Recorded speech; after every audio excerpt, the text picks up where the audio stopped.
ಸಂಧಿಗಳು ಕಾಲ ವಿಳಂಬವಿಲ್ಲದೆ ಅರ್ಥ ವ್ಯತ್ಯಾಸವಾಗದಂತೆ ಅಕ್ಷರಗಳು ಒಂದಕ್ಕೊಂದು ಸೇರುವುದೇ ಸಂಧಿ ಎನ್ನುವರು. ಸಂಧಿಯಲ್ಲಿ ಎರಡು ವಿಧ: ಕನ್ನಡ ಸಂಧಿ, ಸಂಸ್ಕೃತ ಸಂಧಿ.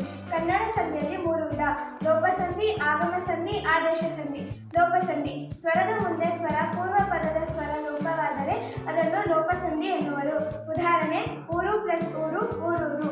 ಆಗಮ ಸಂಧಿ: ಆಗಮ ಸಂಧಿಯಲ್ಲಿ ಎರಡು ವಿಧ: ಸ್ವರಗಳಲ್ಲಿ ಯಾಕಾರ ಅಥವಾ ವಾಕಾರ ಹೊಸದಾಗಿ ಸೇರಿದರೆ ಅದನ್ನು ಆಗಮ ಸಂಧಿ ಎನ್ನುವರು. ಉದಾಹರಣೆ: ಚಳಿ ಪ್ಲಸ್ ಇಂದ, ಚೆನ್ನಿಂದ.